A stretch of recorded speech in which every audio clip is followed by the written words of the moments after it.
talking about you're unsure, then I mean that would be nice to know. Yeah. Okay. In 5 years, I would like to be supporting myself purely through making films. I'd like to kind of have a solid crew of people, kind of in the area, so we can all get together. I'd like to be living in London because it's more of a hub for film than here. Whether that happens will remain to be seen. I'd either like to be working for a kind of indie film company or being freelance and being able to support myself. And then later on I'd like to run my own production company or teach. So I've got kind of two ways of making films, teaching it and doing it, or just full-time with a production company.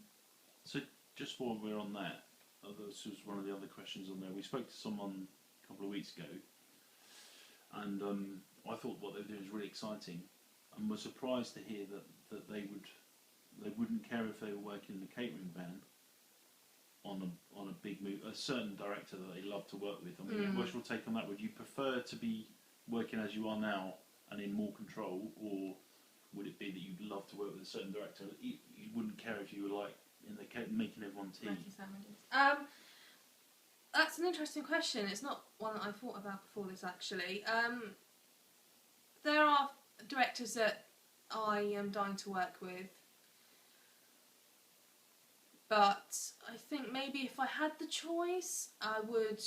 And I mean the budget and everything, I had the choice whether I did this and kind of got the same thing out of it, not just financially. I'd maybe do it myself. But I'd love to work with different directors and things like that. One of my favourite genres is British social realism.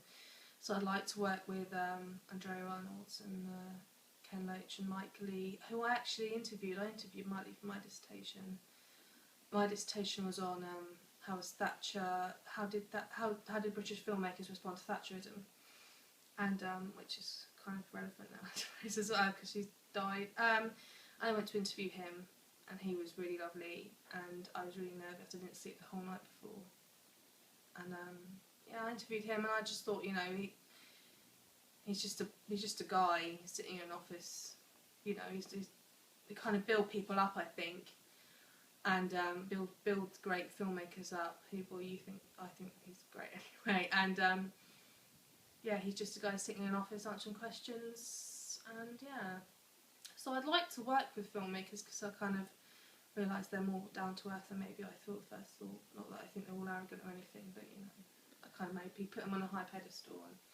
So do you think you'd stick with, because you say you're kind of like producing side, is that where you're sort of planning to stay? You sort of specialise in that side of things. I think my favourite role is directing.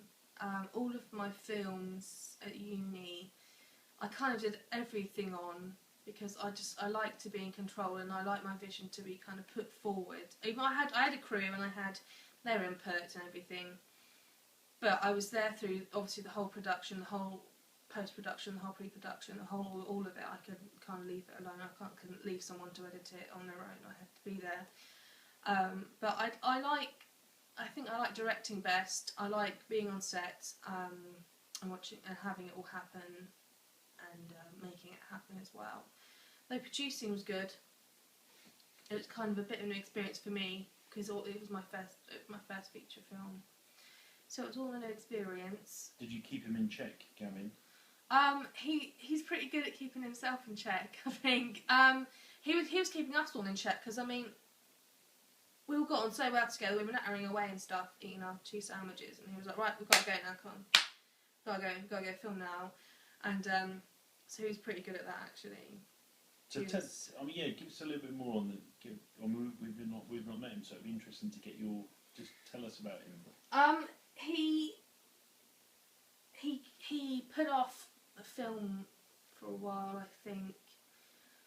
He's a carpet cleaner and a DJ part-time. He's making an album at the moment. He's a self-taught guy he didn't go to university like me. He read books, he watched films, which I thought was always very impressive. You know, from the beginning, he's just sat down and done it. He's not had anyone teach it to him, apart from maybe a couple of YouTube people. Yeah, he's creative and interesting, and you know, we all glued together, and we all glued to him because he was fun, and you know, he wasn't kind of mechanical or anything about it. He'll let it all flow. Yeah. I mean, I've just thought this question while you were just speaking. I mean, how many other feature films are you aware of that have come out of this area? Oh, you mean kind of Hampshire and things? No, I mean this particular area. Oh, I was just wondering if it takes someone, you know, the way, the feeling I get from what you said is that Gavin, you need someone like Gavin.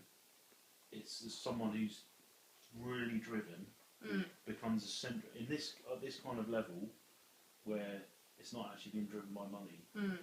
It needs to be driven by someone whose baby it is, who's so passionate that everyone else kind of, you know. I'm not saying that no one else is capable, but there seems to be sometimes you get these people who are capable of inspiring everyone else to get involved, bringing everyone together, make it happen. Yeah. So he's a bit of a fire starter, as in, you know, do you think he is that kind of? Yeah, he seems to be. I think it helps probably being a parent first, and then being a filmmaker. Because you've got to obviously inspire your kids to do things as well, and he's had experience in that, and he was excited about it as we were, even more so. Then we got more excited. So it was so helpful that he was so passionate about it, and he was so excited to start the day, and he was so pleased that this shot was done and this scene was done and we can move on and things. And we all got into the progression of it as much as he did, because it was kind of infectious. You couldn't just sit there and just be like, oh, you know, you got the shot done, you know, you got all excited about it because everyone else was. So have you got any? I was going to ask you. I mean, it'd be good if Gavin had that stuff, but have you got like a Shadow of Death poster here that you could show us on camera? I don't. He'll probably bring. Oh no, I know. I some just with thought it'd be him. nice actually if you had to, because he said he was going to bring some other bits actually, and I just thought it'd be nice if you had something in. No, that's fine. I don't know. That's fine. So Maybe I should get one. I mean, I don't know whether you want to. I was going to say it'd be good just to ask about how the marketing, you know, how they sort of trying to sell the film, where it's at. And Yeah. I'm assuming you were involved in that, were you? Yeah.